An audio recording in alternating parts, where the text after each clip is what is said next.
Desde aquí, desde la primavera en el Bichada,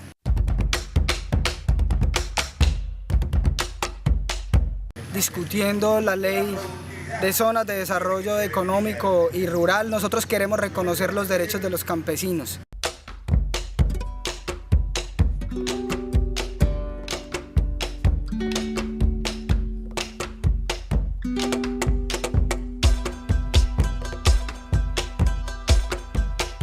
Queremos darle un saludo de bienvenida a todas las personas que hoy nos acompañan.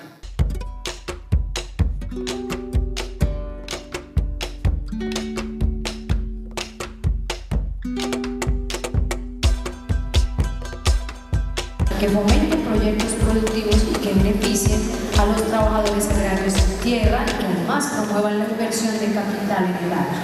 ¿Por qué no hemos sido capaces de promover y echar a andar de verdad el proyecto de ley de tierras y desarrollo rural que nos involucre todo y miremos eso en un contexto integral? Lo que aquí estamos reclamando es el espíritu de la ley 160, que reconoce un deber que tiene el Estado de utilizar la tierra adecuadamente para los campesinos. Aquí hay que mantener la UAP, hay que generar procesos de acuerdo y sobre todo de inclusión con los campesinos. Y cuando uno inicia la lectura del proyecto, ya lo hemos discutido en otros espacios, en la comisión inclusive, encuentra algo que a mi modo de ver pues debe modificarse, y es que de entrada están considerando inapropiado las unidades agrícolas familiares, y eso a mí me parece un error. ¿Por qué los grandes terratenientes del país, los señores de la SAC, los señores de Fedegan, los señores de Fedepalma, nunca construyeron zonas de desarrollo empresarial en este país? ¿Cuál es el interés que hay detrás? Pero es que no debemos olvidar que las UAP fueron la unidad presentada sobre la idea de la función social que el Estado tiene sobre la tierra. Es decir, debe servir para que el campesino acceda a la tierra, y es deber del Estado garantizar las condiciones para que los campesinos puedan hacerla productiva. Siguen muriendo niños desnutridos en el país, y creo que ese es el gran desafío, porque siempre nos están hablando al campesinado de las agroexportaciones, de producir para exportar. Bueno, también así como decía el compañero de la NUP, ¿qué es lo que queremos realmente exportar?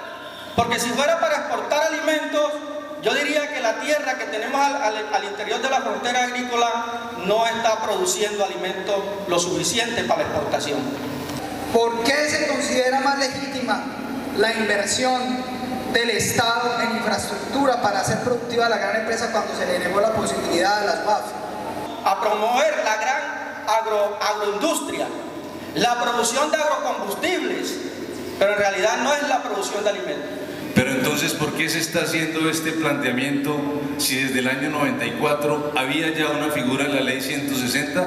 Porque hoy los que se están peleando estos territorios son los mismos que han acumulado tierra dentro de la frontera agrícola y que no han sido capaces de ponerla a producir.